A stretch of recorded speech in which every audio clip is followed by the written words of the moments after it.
Assalamualaikum warahmatullahi wabarakatuh. Selamat siang semuanya ya. Mudah-mudahan semuanya sehat, bersemangat belajarnya dan fokus ya. Jadi tidak banyak hal lain yang dilakukan di jam belajarnya ya. Ikut belajar tapi beraktivitas yang lain tuh nanti nggak utuh menangkapnya ya.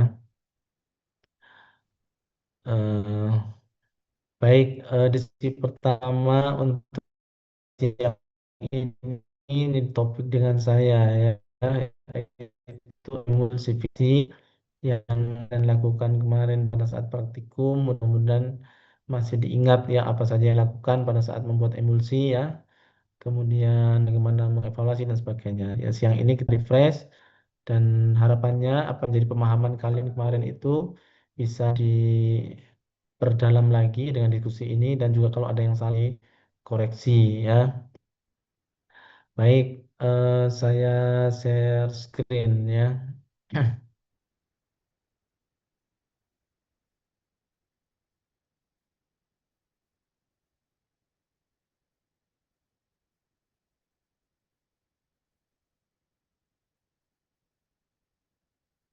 Sudah tampak belum ya?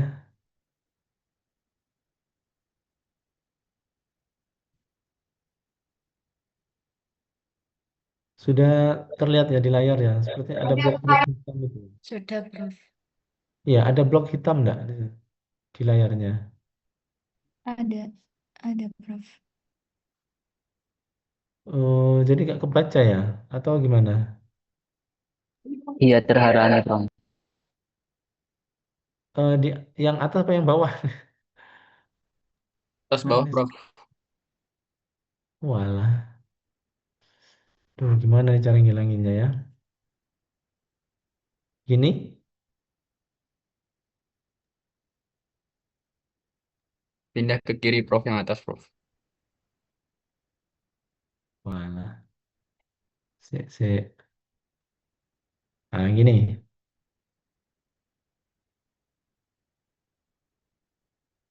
Sudah?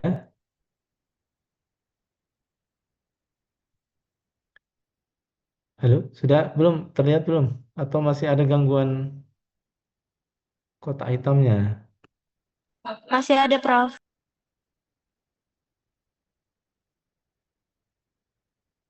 Ya, yang penting tulisannya nggak terganggu ya. Baik, saya lanjutkan ya. Jadi emulsifikasi itu kemarin kalian sudah praktikum, sudah mengumpulkan laporan. Laporannya secara umum ya ada beberapa catatan ya yang perlu kita diskusikan siang ini agar kalian bisa paham lebih banyak lagi ya terkait dengan emulsifikasi ini. Yang kita refresh kemarin tujuan praktikum untuk emulsifikasi ini ada tiga ya. Yang pertama menggunakan pendekatan HLB dalam menghitung proporsi jumlah emulgator kombinasi dalam pembuatan emulsi ya. Jadi Anda diharapkan bisa menghitung proporsional emulgator itu agar menghasilkan emulsi yang baik ya bila menggunakan emulgator eh, kombinasi ya. Kemudian yang kedua, membuat emulsi menggunakan emulgator kombinasi, baik itu dengan pengental atau thickening agent atau tanpa pengental ya. Kemudian eh, yang ketiga, mengevaluasi emulsinya, baik itu mutu fisik dari emulsinya, yaitu tipe emulsi, morfologi dan ukuran droplet. Kemudian yang terakhir adalah mengevaluasi stabilitas fisik dari emulsinya ya. Nah, kalau tiga tujuan ini sudah kalian pahami, sudah kalian bisa lakukan, maka sudah tercapai ya capaian pembelajarannya. Bahwa kalian bisa menggunakan HLB, kemudian bisa membuat emulsi ya. Kalau sekarang diminta bikin emulsi misalnya itu sudah bisa ya tanpa bantuan teman juga bisa ya. Kemudian bisa mengevaluasi emulsi yang sudah kalian buat ya baik itu dengan pengental maupun tanpa pengental ya. Itu tujuan praktiknya ya. Berikutnya ini refresh saja bahwa emulsi itu adalah sistem dua fase ya, minimal itu dua fase. Bisa tiga fase atau lebih. Tapi intinya adalah emulsi itu sistem dispersi yang terdiri dari cairan yang tidak saling campur ya. Jadi karena dua fase maka minimal ada dua fase yang tidak saling campur yaitu minyak dengan air ya. Nah, oleh karena itu yang harus kalian pahami ya. Sistem dispersi itu eh, selalu ada dua fase ini ya minimal ya. Kalau padat dengan cairan maka disebut dengan emulsi, sorry apa suspensi ya. Sementara kalau cair dengan cair itu emulsi ya. Itu refresh saja. Kemudian kemarin kalian sudah membuat emulsi ya dengan tipe karena menggunakan parafin cair sebagai bahan aktif yang akan diemulsikan, kemudian air sebagai fase luarnya. Maka tipe emulsi yang dibuat itu adalah tipe minyak dalam air ya, seperti yang sebelah kiri ini ya. Kalau diwarnai emulsinya itu akan jadi biru karena pewarnanya kemarin kalian coba gunakan methylene blue ya, sehingga emulsinya fase luarnya terwarnai begitu ya. Nah, hanya saja yang diwarnai kemarin tidak seluruh emulsinya, tapi hanya untuk pengujian saja ya. Nah, untuk diingat bahwa emulsi itu karena sistem dua fase tadi, sistem dispersi dua fase, maka fase dalam yang terdispersi itu adalah minyaknya, sementara fase luar atau airnya itu adalah ya airnya itu sendiri ya. Nah, ini kalau tipe emulsinya minyak dalam air. Tapi kalau emulsinya itu air dalam minyak, maka kebalikannya ya. Yang menjadi droplet itu adalah air, sementara yang jadi minyak itu, sorry, yang jadi fase luar adalah minyak ya. Oke ya. Harapannya emulsi yang baik itu dropletnya bisa eh, tidak ber tidak memisah ya, tapi terdispersi secara homogen seperti ini ya. Kemudian kalian kemarin di dalam pembelajarannya itu memahami perihal hukum Stokes di dalam sistem dispersi. Ya. Hukum Stokes itu adalah eh, teori mendasar yang menghubungkan antara kecepatan pemisahan sebuah sistem dispersi dengan beberapa faktor yang mempengaruhinya. Ya. Nah, yang pertama adalah R. Ini R itu adalah jari-jari dari dropletnya. Jadi kalau 2R berarti diameter sebenarnya gitu ya. Jadi diameter dari partikelnya yang terdispersi itu akan mempengaruhi V ya. Kemudian yang kedua yang berpengaruh adalah perbedaan berat jenis atau massa jenis dari yang terdispersi dengan yang media pendispersinya. Dalam hal ini massa jenis minyak dengan air itu perbedaannya bagaimana? Jauh apa tidak? Semakin besar perbedaannya, maka kecepatan memisahnya atau V-nya itu mestinya semakin besar ya karena dia berbanding lurus karena semakin berat maka semakin gampang dia memisah. Kemudian gravitasi ini tidak bisa kita kontrol ya karena Anda membuatnya itu di ruang terbuka maka gravitasi bumi akan bekerja dan nilainya tidak bisa dirubah ya kecuali kalau kita bekerjanya di ruang hampa misalnya gitu nggak ada gravitasi bumi di sana ya. Kemudian satu lagi pengaruh atau faktor yang berpengaruh itu adalah viskositas.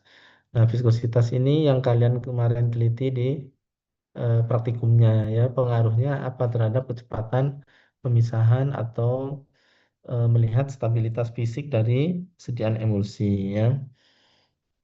Artinya kalau dilihat dari rumus Stokes ini, hukum Stokes ini, maka viskositas itu berbanding terbalik dengan V ya.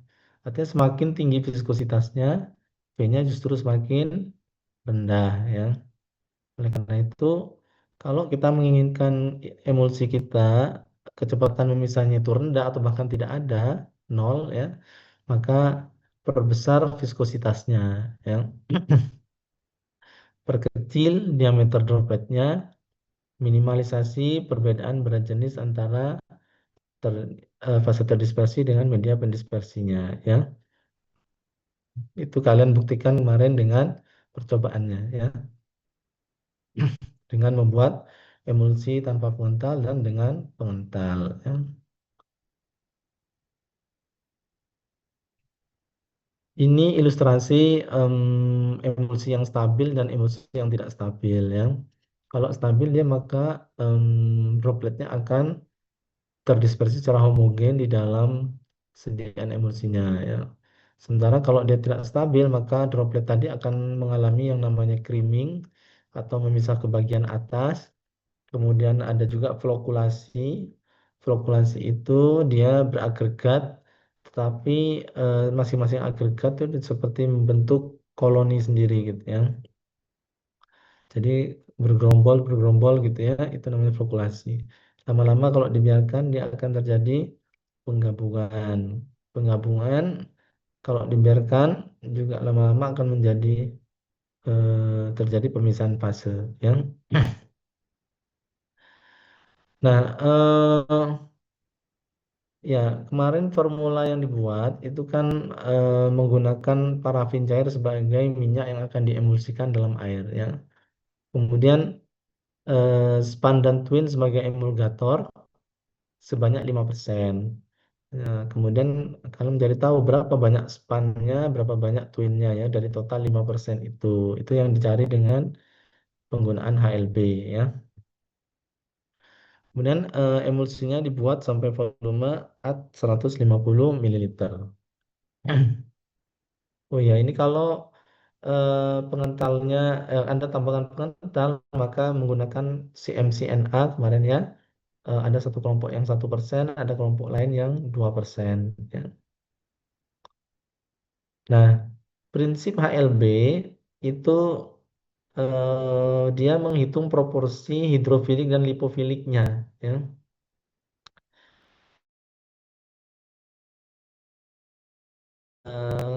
Emulgator itu dia masuk kategori hidrofilik, ya. Sementara kalau HLB-nya rendah, maka dia termasuk eh, lipofilik, ya, atau lebih suka minyak atau lemak, ya. Nah, kalau digabung maka bisa menciptakan emulgator kombinasi yang bisa mengemulsikan dengan baik, tergantung dari bahan aktifnya punya HLB berapa, ya, gitu. Makanya yang kemarin dipelajari di praktikumnya, ya. Nah, ini contoh bagaimana Anda menghitung bahan-bahan yang ada di dalam formulanya. Yang pertama parafen cair itu sebagai fase dalam formulanya kan dihitung 20%, ya. Maka jumlah yang dibutuhkan berapa untuk membuat 150 mili emulsi? Ketemu 30 mililiter, ya. 30 mili ini kalau Anda tidak menyebutkan satuannya nanti nilainya tetap nol, ya. Jadi harus disebutkan satuannya dengan benar. Nah, kemudian yang kedua menentukan jumlah emulgatornya. Dari total kombinasi dua emulgator itu sebanyak 5% dari total emulsi yang dibuat. Artinya 5% itu setara berapa mili dulu dicari, ya. Maka 5 per 100 persen kali 150 mililiter ketemulah 7,5 mililiter. Nah, pertanyaan berikutnya, 7,5 mili itu berapa proporsi span dan twinnya, gitu, ya. Itu kalian cari dengan pendekatan HLB, ya. Ketemu HLB twin itu 15. Maka kalau kita menggunakan cara aligasi, itu hanya pendekatan matematis saja untuk melihat ke berapa perbedaan terhadap HLB butuhnya. HLB butuh itu adalah HLB si minyak yang akan diemulsikan. Dalam hal ini misalnya siapa ini parafin cair ya, maka dilihat HLB-nya berapa, ternyata 12. Maka kita tinggal cari aja selisih diagonal untuk saling melengkapi ya, mengkompensasi terhadap HLB dari masing-masing emulgator tadi ya. Ketemulah selisih mutlaknya 15 ke 12 itu 3, 4,7 ke 12 itu 7,3 ya. Maka kalau kita jumlah seluruh total bagiannya itu adalah 10,3. Nah, kemudian kalau kita hitung kembalikan lagi ke jumlah spannya berarti proporsi spannya itu 3, proporsi twinnya 7,3 gitu ya. Dari berapa? Dari 7,5. Nah, dilihat dari 3 per 10,3 kali 7,5 ketemu 2,18 mililiter. Sementara twin 7,3 bagian dari total 10,3 ketemu 5,32 mililiter ya. Ini juga sama, kalau kalian menuliskan angka tapi tidak mencantumkan satuannya, maka dihitung nol ya. Baik, ALB jelas ya mudah-mudahan ya. Kemudian sekarang membuat emulsi ini kan bahannya ada tiga ya, ada air, ada tiga fase, air, minyak, dan satu lagi apa? Emulgator ya, emulsifying agentnya. Nah, ini kalau didiamkan saja tiga bahan ini jadi tidak akan jadi emulsi ya. Jadi kita harus memberikan energi mekanik untuk mengaduk sistem emulsinya agar terbentuk misal-misal seperti yang Romawi 4 ini ya.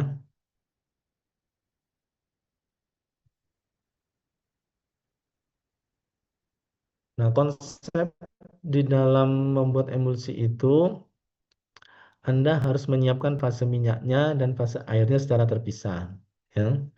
Jadi fase minyak dibuat secara terpisah, semua bahan yang larut dalam minyak dikumpulkan dan dilarutkan. Kemudian yang fase air juga sama, yang dilarut dalam air dan apa namanya intinya bisa larut dalam air ya, itu dimasukkan di dalam fase air. Nah, kalau sudah membuat fase minyak dan fase air, maka berikutnya adalah menyamakan suhu dulu ya. Di suhu air dan suhu minyak itu dibuat sebisa mungkin sama ya.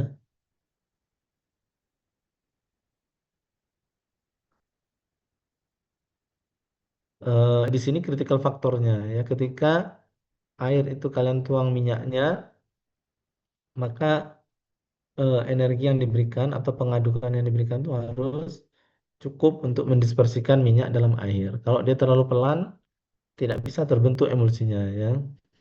Tapi kalau terlalu cepat, itu juga kalau terlalu cepat itu bahaya, bisa tumpah-tumpah nanti ininya apa emulsi kalian ya.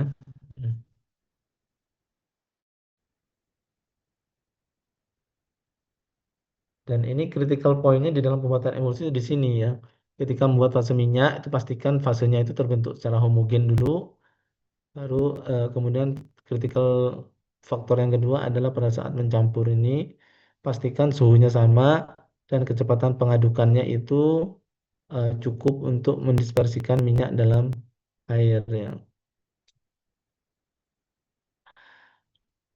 Kalau ini gagal, maka ya emulsinya gagal ya.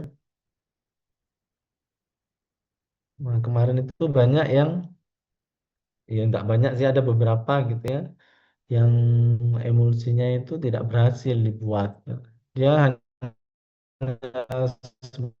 sebatas dihomogenkan sesaat, kemudian itu karena kenapa itu banyak faktornya ya, nanti kita bahas ya. Intinya ini, faktor pentingnya adalah suhu dan membuat fase minyaknya harus benar ya, jangan sampai kebalik-balik ya.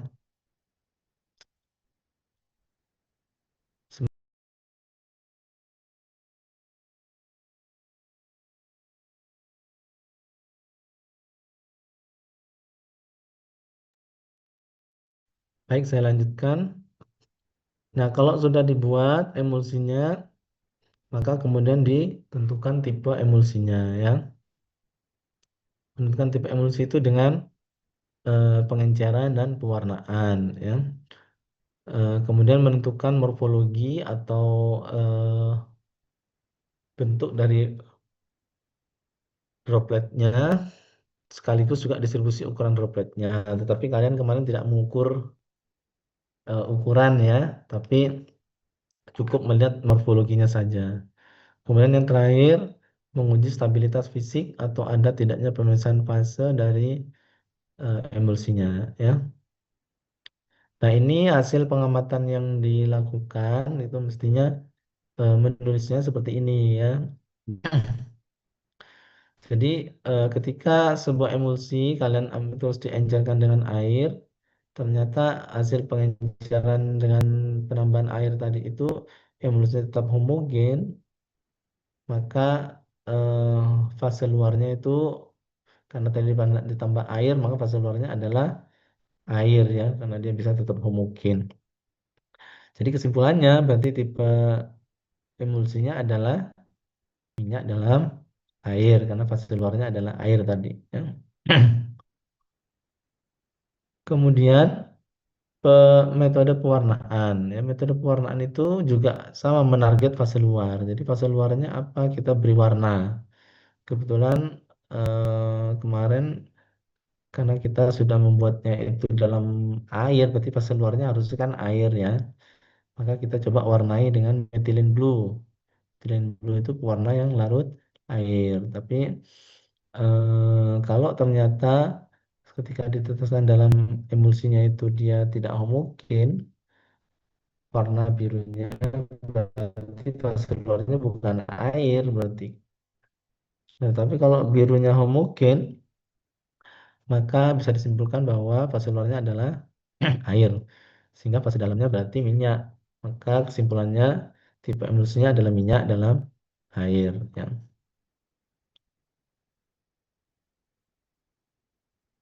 Kemudian Anda juga memeriksa setelah diberi warna dengan apa tadi methylene blue, terus Anda periksa di bawah mikroskop ya. Maka harusnya yang nampak adalah eh, si dropletnya ya dari minyaknya dan juga fase airnya yang sudah Anda warnai dengan biru ya. Hanya saja mungkin karena lampu mikroskopnya itu bukan putih, jadi terwarnai dengan kuning, jadi kuning ketemu biru jadi hitam ya, jadi agak gelap. Tapi yang penting Anda lihat saja dropletnya apakah homogen atau tidak terdispersi di dalam airnya tadi ya. Jadi hasil ujinya itu harusnya dituliskan dalam laporannya droplet terdispersi secara homogen, ada atau tidak ada flokulasi dan seterusnya. Itu dituliskan dalam laporannya ya.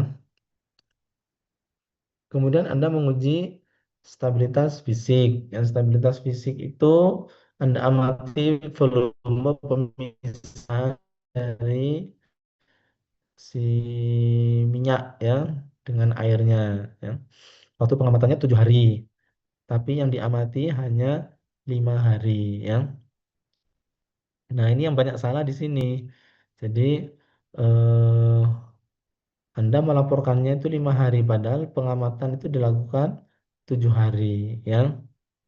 Ya memang ada 2 hari libur, tapi kalau 2 hari libur itu harusnya tetap dimasukkan datanya meskipun nol ya. Berarti kan Anda tidak melakukan pengamatan ya. Jadi jangan 1, 2, 3, 4, 5 hari itu. Padahal itu 5 hari di situ itu memang jumlah total harinya 5 hari yang diamati. Tapi masa penyimpanannya itu kan 7 hari sebenarnya. Ya, maka pengamatan itu dituliskan hari pertama gitu. Kalau sekarang produktifnya Kamis, maka datanya kan Anda dapatkan di hari pertama, hari ke-1. Hari kedua, ketiga itu kosong karena Sabtu dan Minggu, maka hari keempat baru ada lagi dan seterusnya. Sehingga tetap dituliskan begitu, jangan dihilangkan data kedua dan ketiganya itu dianggap Pokoknya ada pengamatan itu dihitung 1, 2, 3, 4, 5. Maknanya bisa berbeda ya. Bisa dipahami ya. Jadi kalau emang 7 hari kerja ya 7 hari kerja. Jangan dihitung 5 hari kerja. Nanti kalau kalian kerja di industri itu bahaya kalau menuliskannya tidak aktual ya. Padahal diamati 1 minggu, tapi dilaporkannya 5 hari. Nah, itu juga udah salah ya. Padahal cuma di hari kedua dan ketiganya aja yang nggak ada. Gitu. Ya. Eh, ini di ini sih kok hilang ya tampilannya. Di kalian masih kelihatan nggak? Sama hilang Enggak, juga, Prof. Prof. Hilang ya? Ya, apa caranya nih? Kok bisa hilang? Saya ulang share screen ya.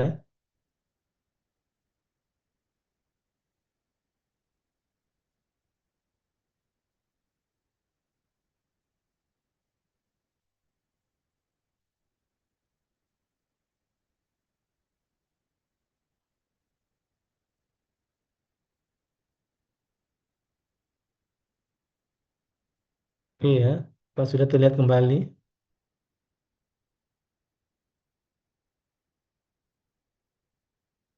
Sudah terlihat ya? Sudah, Prof. Oke. Jadi begitu ya, banyak terjadi kesalahan itu di pemilihan pembuatan kurvanya ya. Kemudian Anda mencantumkan sumbu itu juga harus jelas ya. Kalau volume pemisahan minyak itu apa satuannya mililiter itu harus dicantumkan ya. Kemudian waktu pengamatan itu satuannya hari, bukan jam, bukan menit ya. Jangan hanya waktu pengamatan terus 1, 2, 3, 4, 5, 6, 7 gitu aja. Tapi nggak jelas itu angka itu menunjukkan apa, hari atau jam atau menit.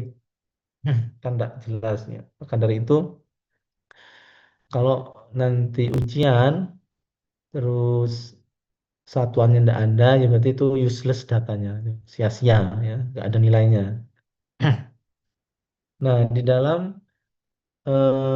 memaparkan hasil stabilitas ini memang banyak yang anomali ininya ya. Mestinya dengan pengental itu dia lebih stabil dibandingkan emulsi yang tanpa pengental. Tapi ada yang justru kebalik, yang ditambah pengental malah nggak stabil ya. Nah, ini apa yang terjadi ini dengan proses pembuatannya ya. Itu juga menjadi faktor yang harus dibahas sebenarnya ya. Ternyata setelah ditelusuri itu ada beberapa faktor ya, misalnya spesifikasi CMC NA-nya itu tidak sama ya, karena mungkin kehabisan stok pada saat praktikum terus ngambil di gudang atau di mana dengan ternyata CMC-nya speknya berbeda ya. Harusnya itu CMC eh, viskositas tinggi malah diambil CMC viskositas rendah ya. Akibatnya malah jadi nggak stabil dibandingkan emulsi yang tanpa pengental atau tanpa CMC ya. Kemudian ada juga yang ternyata salah pemilihan bahan. Twin itu ada 60 ada 80 ya. Yang kalian pakai yang berapa itu? Itu yang salah bahan sehingga hasilnya tidak optimal ya. Nah, kemudian di hasil praktikumnya itu dituliskan, dicantumkan ya bahwa emulsi dan emulgator 5% itu kemudian ada membuat dua ya dengan tanpa pengental dan dengan pengental itu dicatat mana yang lebih stabil ya. Satunya pecahkah atau tidak pecah atau lebih stabil. Nah, harusnya secara teori yang dengan pengental itu lebih stabil ya. Kemudian kalau sudah mau memaparkan hasil, baru kalian membahas ya, dibahas itu kaitkan dengan ini prosesnya dalam membuatnya. Misalnya bagaimana melarutkan minyak dan air ya. Jadi di bab fase minyak itu jangan keliru bahan. Yang fase air juga sama gitu ya. Yang larut air ya masukkan dalam fase air, yang lemak atau minyak masukkan dalam fase minyak. Jangan kebalik ya. Kemudian suhu pencampuran. Nah, suhu pencampuran itu harusnya sama ya antara si minyak dengan airnya ya. Kemudian energi pencampurannya itu harusnya adekuat ya atau cukup ya untuk mendispersikan minyak ke dalam airnya. Kalau kita terlalu pelan mengaduknya, mungkin emulsinya nggak akan jadi ya. Sebenarnya pengadukan itu semakin kuat, semakin baik sebenarnya kalau untuk membuat emulsi itu. Ya. Tapi kalau terlalu kuat ya juga bahaya nanti apa tumpah-tumpah ya. Oke, kemudian nah ini kalian beri catatan atau dibahas dalam pembahasannya, misalnya perubahan atau kesalahan menghitung HLB ya. Nah, literaturnya beda-beda. Ada yang menyebutnya itu HLB-nya itu 15, ada yang menyebutnya 14 atau 13 dan seterusnya ya. Jadi kadang literatur itu juga membuat perbedaan ya angka. Kemudian eh, salah menentukan bahan dari Twin 60 dengan Twin 80 itu beda ya. Span juga sama gitu, viskositas tinggi dengan apa? Sorry, CMC dengan viskositas tinggi dengan CMC viskositas rendah itu beda ya. Itu yang terjadi. Nanti itu dibahas. Gak apa-apa salah, tapi kalian harus bahas ya.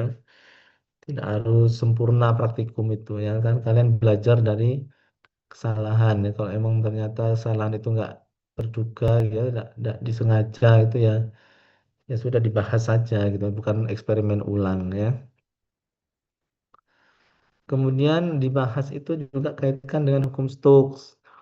Apa saja hukum Stokes tadi itu faktor yang berpengaruh. Ada diameter droplet. Gimana diameternya kecil atau besar? Gitu. Meskipun kalian tidak menghitung diameternya, tapi paling tidak bisa lah dilihat dropletnya itu termasuk besar atau kecil ya. Dan kaitkan dengan stabilitasnya ya. Dia memisah nggak dengan ukuran yang kecil itu atau memisah nggak dengan ukuran yang mungkin agak relatif besar dropletnya. Artinya terbukti hukum Stokes itu. Jadi kalau diameternya besar maka dia akan gampang memisah. Kalau diameter kecil dia akan sedikit sulit untuk memisah untuk stabil. Ya. Kemudian ada kekentalan, viskositas itu dibahas apa kaitannya dengan stabilitas ya. Kalian bahas karena meskipun viskositasnya itu tidak kalian tentukan ya, berapa viskositasnya itu. Cuma kita tahu bahwa ini lebih kental atau lebih viskus dibandingkan dengan emulsi yang lain ya. Nah, itu dibandingkan. Ternyata benar viskositas itu berpengaruh terhadap stabilitas emulsi begitu ya. Kemudian yang terakhir, perbedaan berat jenis ya antara parafin sebagai fase minyak dan juga itu apa, parafin dan span ya. Sebenarnya span dalam hal ini bekerja sama dengan twin untuk menjadi emulgator. Nah, kemudian ya viskositas meskipun kalian tidak ukur viskositasnya berapa, tapi kan kalian tahu bahwa yang diberi CMCNA itu lebih kental kan begitu ya. Jadi itu yang dibahas ya. Kemudian yang terakhir perbedaan berat jenis ya kita nggak mengukur perbedaan berat jenisnya tapi kalian cari literatur misalnya parafin itu berapa sih berat jenisnya kemudian air berapa berat jenisnya gitu. Nah ini kalau terlalu besar bedanya maka dia gampang memisah ya.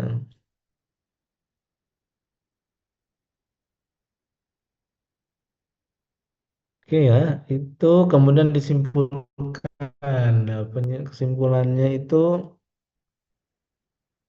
em, apa ini formulasi emosi itu kesimpulan itu harusnya menjawab tujuan ya. Jadi kalau tujuannya ada tiga, minimal kesimpulannya ada tiga, ya. Pertama tadi tujuannya kan berkenaan dengan penggunaan HLB, ya. Maka gimana kesimpulannya? Informasi emulsi dapat dilakukan dan penegakan penghitungan HLB atau HLB itu terbukti bisa membantu dalam proses pembuatan sediaan emulsi, gitu ya. Kemudian yang kedua, kesimpulan yang bisa diambil itu adalah emulsi parafin itu bisa ternyata dibuat dengan emulgator A dan B atau span dan twin tadi ya. Yang ketiga, viskositas, suhu dan lain dapat mempengaruhi stabilitas fisik ternyata. Emulsi dengan pengental 1% atau 2% lebih stabil dibandingkan emulsi tanpa pengental, ya. Kemudian berikutnya bisa ditambahkan terkait metode pengujian. Itu apa? Simpulkan bahwa metode pengujian itu dapat membuktikan emulsi itu benar nggak tipenya, ya. Kemudian stabilnya lebih stabil dan seterusnya itu tadi ya.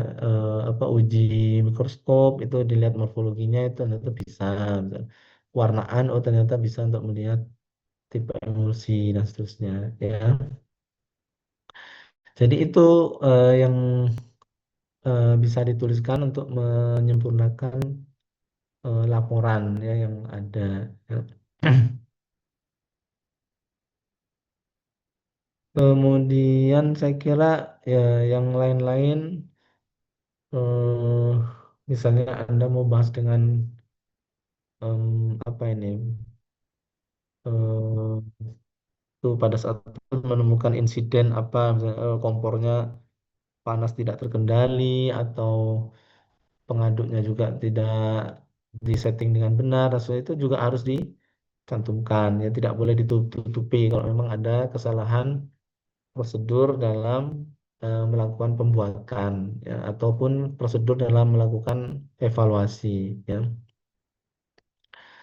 Jadi apa adanya yang kalian dapatkan tuliskan aja gitu ya, jangan mau mengarang-arang hasil ya.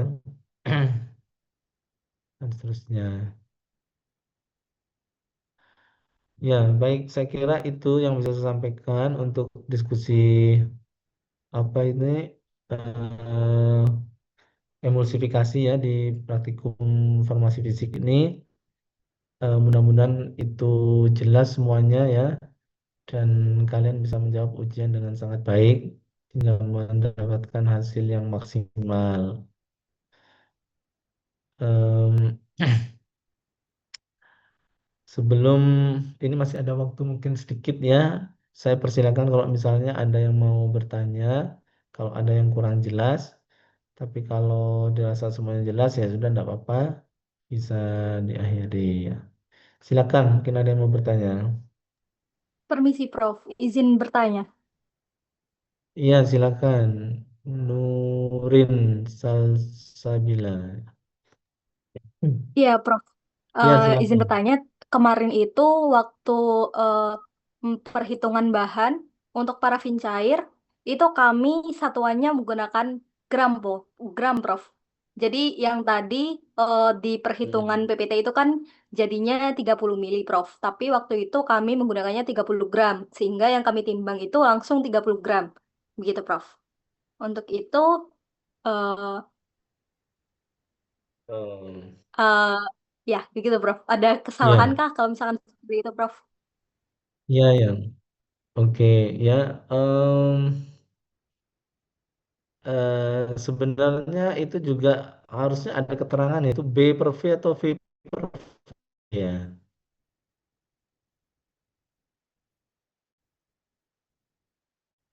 nggak ada ya. Kalau tidak ada keterangan itu em, cair ya. Siapa itu si parafin itu kan parafin cair. Ya boleh sih ditimbang, boleh juga diukur volumenya, tapi harus memastikan ke apa ininya massa jenisnya ya kalau mau konversi ke berat, ya. Karena 30 mililiter parafin cair itu beratnya bukan berarti 30 gram, gitu ya. Karena berat jenisnya tidak satu, ya. Kalau air itu ya satu, jadi dia 1 gram air ya 1 mili, gitu. 1 mililiter maksudnya. Nah, kalau minyak seperti parafin ini ya mestinya lebih berat kan, berarti lebih ringan. Kalau mau ditimbang 30 mililiter itu bahkan dia gramnya menjadi lebih dari 30 gitu. Eh, atau kurang nggak tahu. Makanya ininya berapa? Berat jenisnya. Itu yang harus dijadikan acuan ya. Jadi 1 milinya setara dengan berapa gram gitu. Kalau misalnya terlanjur dibuat ya sekarang dilihat aja selisihnya berapa dengan yang kalau kita resepkan 30 mililiter ternyata Anda membuatnya 35 mililiter misalnya minyaknya. Berarti kebutuhan emulsinya berarti berubah kan gitu. Emulgatornya berubah mestinya gitu ya. Sehingga mungkin nggak tahu gimana hasil emulsinya bagus apa enggak Nurin. Waktu itu memisahnya lumayan banyak sih, Prof. Sampai kami kan membuatnya yang tanpa pengental. Di hari ketujuh itu sekitar 35 mili volume pemisahannya. Iya, ya karena eh, dengan jumlah emulgator yang ada itu tidak cukup bisa atau tidak mampu untuk mempertahankan misel yang terbentuk itu ya atau droplet yang terbentuk ya. Karena ternyata jumlah minyaknya lebih banyak gitu. Ya tidak apa-apa ini pembelajaran. Resepnya juga nggak terlalu benar itu sebenarnya menuliskannya. Kenapa? Karena di situ tidak dituliskan persennya itu persen apa ya, B atau V ya, B per V atau V per V. Kemudian yang kedua, kekurangan resep itu adalah tidak mencantumkan spek dari CMCNA dan juga eh, twin dan spannya ya. Itu kan ada yang 60 80 tadi ya. Jadi kalian bingung mau ngambil yang mana. Ya, gitu ya. Baik, terima Nurin kasih, sudah Prof. ya sudah jelas ya. Oke ya. Silakan kalau masih ada lagi yang mau bertanya.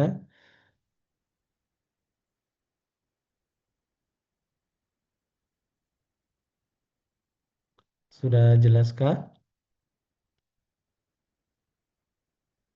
Kalau sudah dan tidak ada pertanyaan lagi, ya nanti saya hanya bisa mendoakan nanti ujian kalian bisa menjawab dengan baik ya.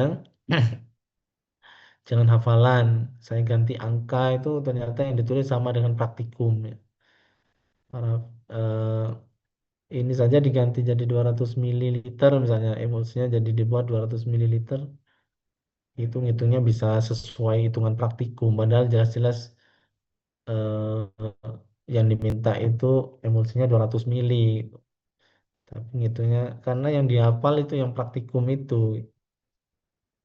Nah, itu ya. Nah, ini setelah saya itu mohon nunggu sebentar. Sepertinya Bu Dini akan bergabung agak terlambat karena masih ada aktivitas lain. Nggak salah. Kalau kalian mau menunggu ya 10 menit kurang lebih ya. Nanti kalau tidak ya sampaikan aja ke Bu Dini tadi sudah dipresensi oleh saya gitu ya. Baik, kalau tidak ada saya cukupkan sekian ya. Terima kasih semuanya. Mudah-mudahan sehat dan bisa nanti menjawab ujian ya. Hasilnya bisa baik ya. Emulsifikasi itu mestinya pertanyaan bonus ya.